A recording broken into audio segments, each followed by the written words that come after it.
Coming up on Valley View News, the group Justice for Murdered Children fights LA's food insecurity. We have people living here in this country and they don't have access to food. It breaks my heart. Plus, find out about a local compost site. Our main mission is to divert food scraps and organic material out of landfills. And what are the effects of opiate usage? You just end up in a bad spot if you keep on taking them. Hello and welcome to Valley View News. I'm Camille Acevedo. And I'm Rocky Walker. Southern California is still in a COVID-19 state of emergency, but for the past 2 months, there has been an early and an intense surge in flu and RSV cases. Most patients are children with RSV. Beds in hospital pediatric wards are filling. Some places are overwhelmed. Even Northridge hospitals are getting a wave of patients. Our staff is stretched out and we're working long hours.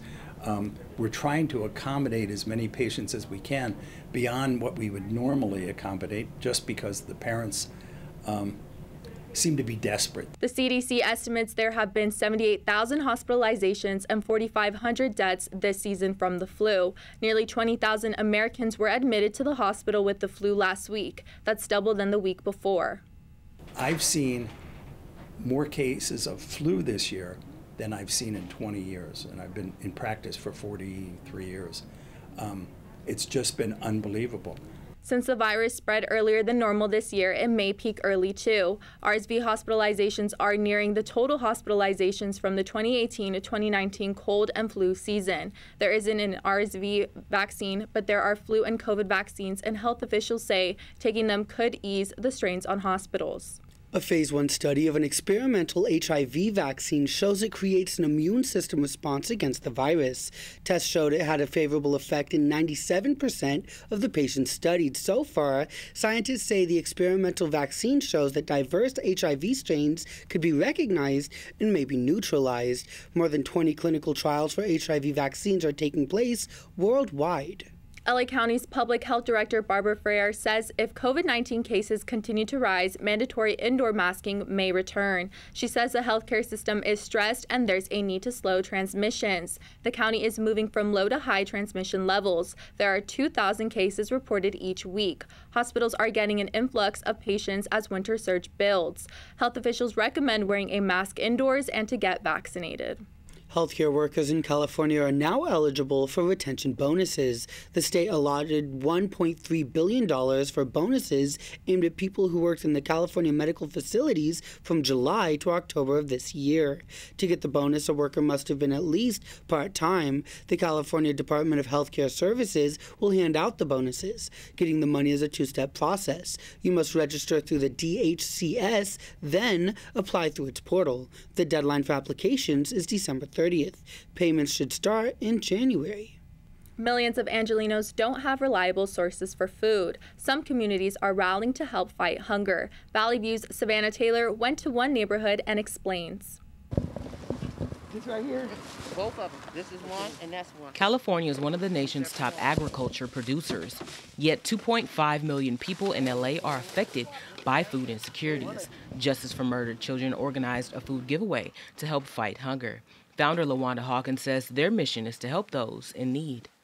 We have people living here in this country and they don't have access to food. It breaks my heart. It's very important that we have places like this throughout the whole entire city. Felicia Pleasant says she appreciates the help. Right now, this is a blessing to us, so I'm really grateful. I'm really grateful for this event. Roger Castle, Chief Development Officer over at LA Regional Food Bank, says there are multiple factors contributing to LA hunger. Before the pandemic, food insecurity in LA County was 1 in 5 people, and we've seen the result of the pandemic and the high rates of inflation now. 1 in 4 families are now experiencing food insecurity. While food insecurities continue to grow, Justice for Murdered Children will host their food giveaway every second and fourth Saturday of each month. For Valley View News, I'm Savannah Taylor.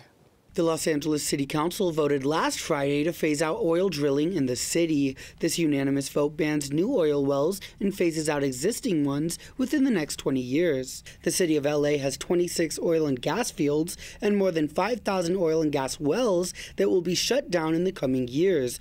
The organization Stand LA helped lobby for the law. It says that low-income communities of color are affected the most by poor air quality surrounding the wells.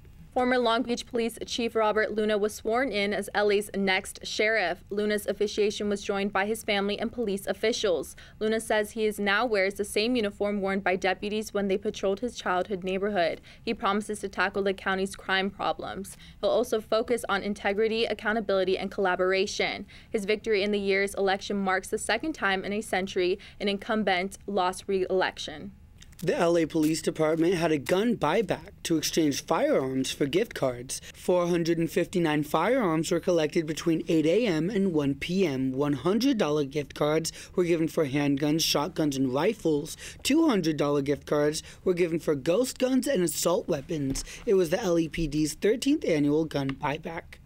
The Supreme Court last Thursday refused an emergency appeal to revive President Biden's student loan program. It affects student loans of up to $20,000 that would have been forgiven. Meanwhile, the administration extended its pause for borrowers to pay back loans.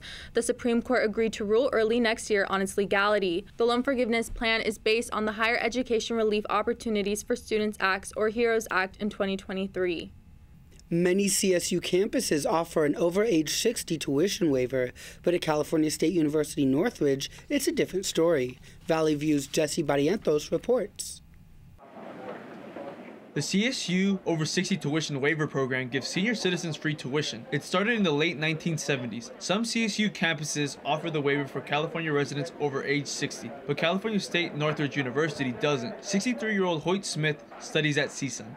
I was surprised to find that Cal State Northridge is one of a very few Cal State campuses in Southern California that don't participate in this program. Even though CSUN doesn't give him the senior waiver, Smith says he's dedicated to CSUN, but with mixed emotions.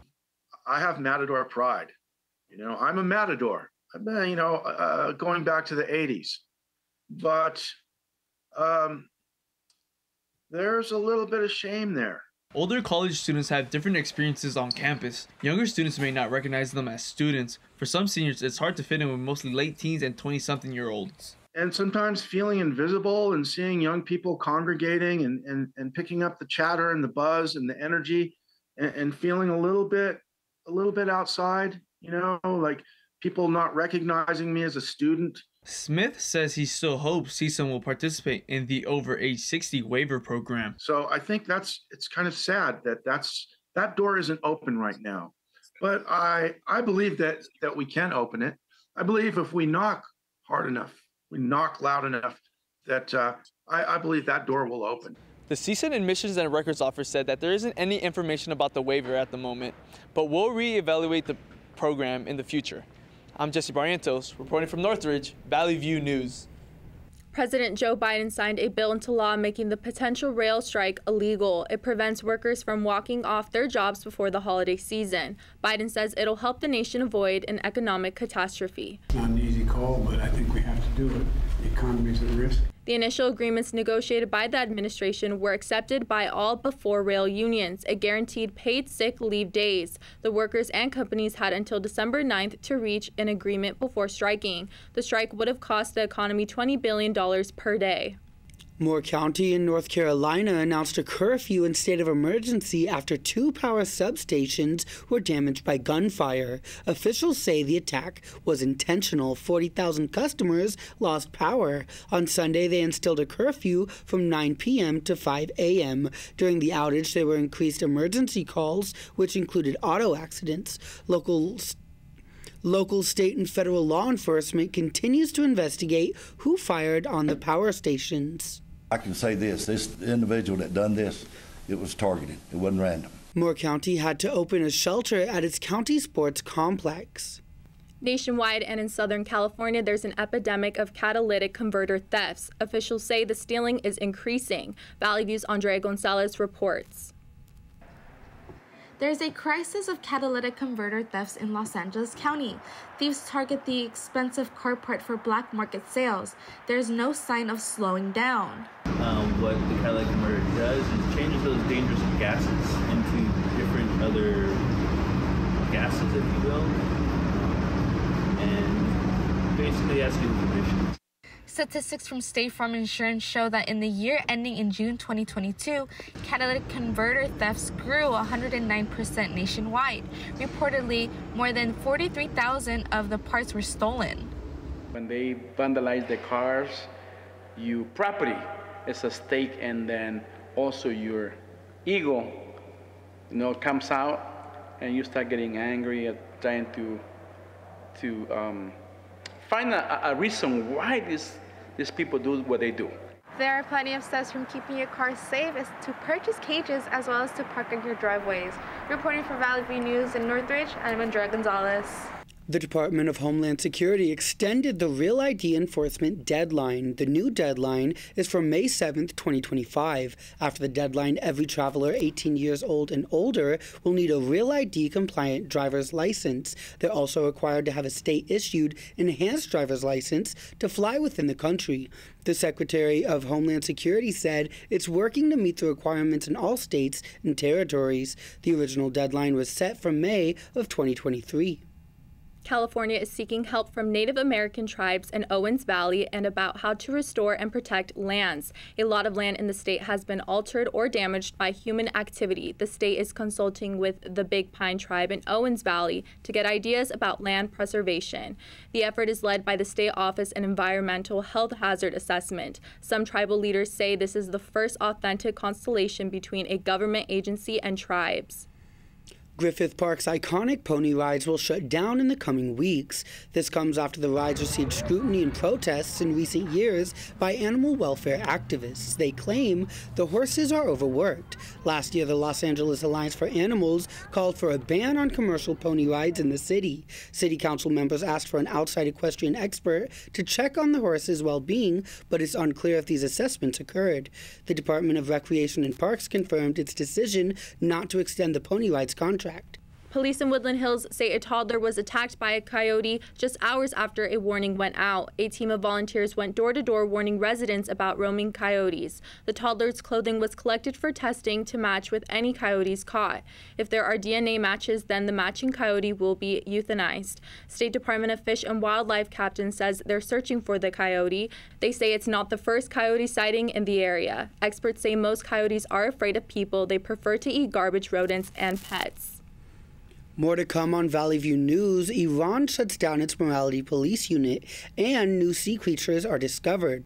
Stay with us. Coming up on Valley View News, the biggest strike in higher education history. For the cost of living in California, we are paid poverty wages. Plus, artists showcase their work at the Renegade Crafts Fair. I think it's a really great opportunity for independent business people. And CSUN is teaching one of Mexico's long-standing musical traditions. You don't have to be a music major to enroll in this class. You can be a major of any other career choice. Hello and welcome to Valley View News. I'm Jesse Barrientos. And I'm Giovanni Galvez. 5 people died and 25 were injured after a 22-year-old gunman opened fire inside a gay nightclub in Colorado Springs last Saturday. Police say the suspect entered the club Q with a semi-automatic rifle, a handgun, and extra ammunition. Students of CSUN campus say the attack brings concerns about safety. We've lost the safety in our world because we're all scared of something. It's not right. We need to do something to reform. And personally, I believe that we should have stricter gun control. We should have better background checks. The attack ended when 2 customers grabbed the suspect's weapons and hit him with it. They then pinned him down until police arrived. Authorities said suspect is being charged with murder and hate crimes. Enrollment at California's community colleges plummeted to a 30-year low, a new data shows. Since the pandemic in 2019, 115 campuses lost about 300,000 students. That's an 18% drop. The loss of students will significantly affect funding for community colleges. Classes have been canceled and labs have been closed as the UC system faces a graduate worker strike. Our reporter Rocky Walker watched as they marched.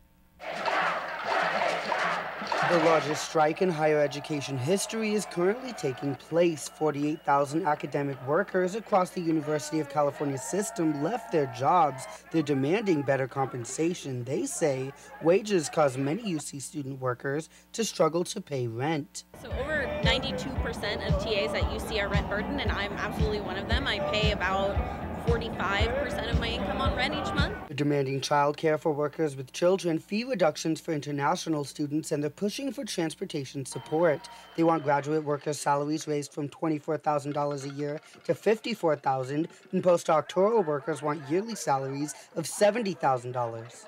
For the cost of living in California, we are paid poverty wages, especially those of us that have a PhD, like myself.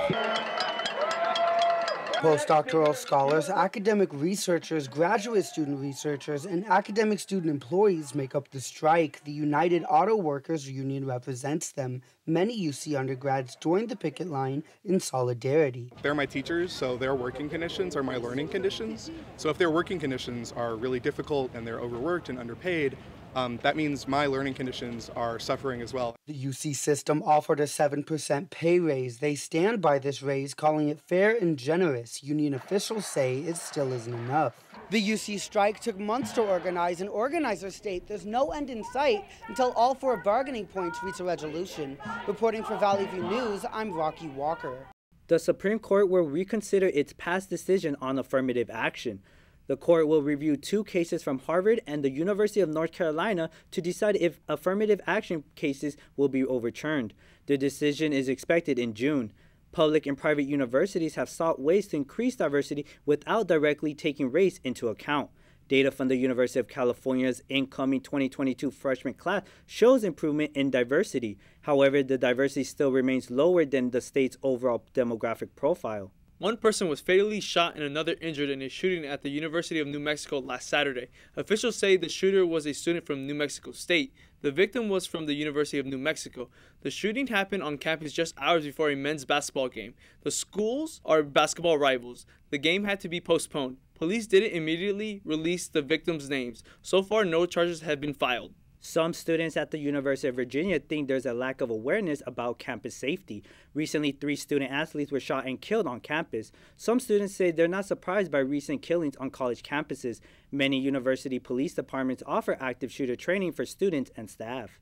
California is projecting a $2.6 billion deficit for schools and community colleges. The state will dip into its education rainy day fund to cover the deficit. Many worry new programs like the tutoring initiative could be cut. Some educators are anxious leading up to Governor Newsom's New Year budget report. The governor said it's important to be disciplined in spending. The state's overall budget deficit is expected to be about $25 billion.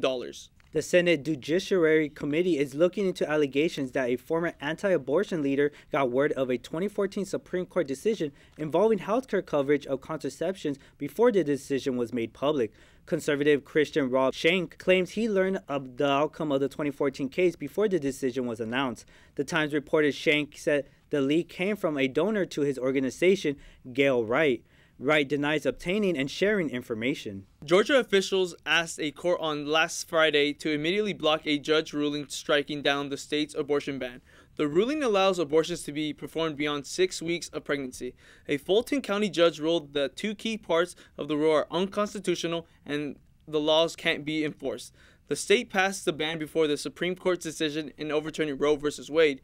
Clinic operators will begin discussing the possibilities of offering abortions up to 22 weeks of pregnancy. In a report published last Thursday, the Center for Disease Control says at-home births have been increasing since 2019 and are at the highest level since the 1990s. Out of 4 million births in 2021, 52,000 were at-home births. The report shows a 12% increase from 2020. This follows a 22% increase in the previous year. Increases were seen across all races and ethnicities, although the report also shows that at-home births are less common among the Hispanic women. Experts say despite the increase, at-home births are still rare, accounting for less than 2% of all births in the United States. Free diapers and menstrual products are available at select libraries. Our reporter, Camille Acevedo, talked to the San Fernando Library manager. The San Fernando Library is giving away free diapers and menstrual products. It's a program dedicated to help families who struggle to purchase essential hygiene goods. The program has been a huge success in our community. We have distributed over 150 products since the launch of the service. Los Angeles County Supervisor Hilda Solis backs the program. The nonprofit Baby to Baby has donated their brand's diapers, tampons, and pads. Upon request, participating families receive ready-to-go bags filled with the products. We have new and returning customers who consistently express their appreciation and gratitude in regards to the program. And the amount of feedback, the positive feedback that we received just really helps to create that community goodwill. It's not just cisgendered females. I believe that everyone should have the right to menstruation products. This library in San Fernando is one out of the 5 libraries in Los Angeles to be handing out free diapers and menstrual products. Here in San Fernando for Valley View News, I'm Camila Acevedo. President Joe Biden's granddaughter, Naomi Biden, got married on the South Lawn of the White House last Saturday. She wed her longtime boyfriend, Peter Neal. This is the 19th wedding to take place at the White House in its 200-plus year history. Naomi Biden wore a long-sleeve, high-neck gown, and her new husband wore a navy blue 3-piece suit. The president and the first lady were the hosts of the wedding. LAPD officers had made an arrest in a brutal assault on a married couple outside the Elton John concert at Dodger Stadium. The attack happened in the parking lot of Dodger Stadium when the assailant hit the couple's side mirror of their car. The husband questioned the assailant, that is when the attack happened. He was sent to the hospital with a broken leg and a concussion. The wife was also attacked and knocked to the ground. No details have been released about the assailant. A man arrested in Los Angeles for a crash that injured a group of Sheriff's Department recruits has been released. The 22-year-old was arrested on the suspicion of attempted murder after driving an SUV into a group of law enforcement recruits on the opposite side of the road. Due to the extreme complexity and multiple pieces of evidence that needs to be analyzed, Nicholas Joseph Gutierrez was released. 5 recruits were critically injured. Another 2 are still in critical condition. Pfizer says its latest updated COVID booster may offer more protection against the new emerging Omicron variants. With variants of the BA.5 strain emerges, Pfizer and its partner BioNTech says the new booster is aimed at protecting against Omicron subtypes. Experts say it's still too soon to know how long protection from the booster will last. As of November 12th, the BA.5 variant is responsible for about 30% of the new cases in the U.S. California prisons transfer people with mental illnesses far more frequently than other prisoners, a Cal Matters investigation found. The Cal Matters probe found that some inmates moved more than a dozen times. Analysis of data from 2016 to 2021 found prisoners in enhanced outpatient mental health treatments were moved 3 times more often than other prisons. They were moved on average 5 times within this time period compared to 1.5 transfers average for the general population. Advocates say that the shuffling of mental ill prisoners can be damaging and disruptive to an already vulnerable population. U.S. officials are proposing changes to WIC, a federal program that aids in grocery expenses for more than 6 million low-income pregnant women, infants, and children. The changes would include extending payments for fresh produce given during the pandemic and making changes permanent. It would also offer a wider selection of whole grains, canned fish, and non-dairy options for shoppers. The goal of the update is to expand the amount and type of healthy foods available to families who receive WIC. If authorized by Congress, the revisions would increase vouchers for fruits and vegetables to $25 a month for children ages 1 to 5 to $49 a month for breastfeeding women. Fast food workers across the state went on strike as restaurant groups pushed to overturn the signed labor law. The governor signed AB 257, giving fast food workers a say in pay and safety standards. It regulates working conditions and pushes the minimum wage to $22 per hour next year. But workers want to overturn it and be allowed to create their own minimum wages and more. The Save Local Restaurants group petitioned against the bill, saying that it would lead to a rise in food prices and close their businesses. The head of California Labor Federation said those on strike are standing up for what they worked hard to pass. More to come on Valley View News. Indonesia is hit by an earthquake and clothing retailer Guess is under fire. Stay with us.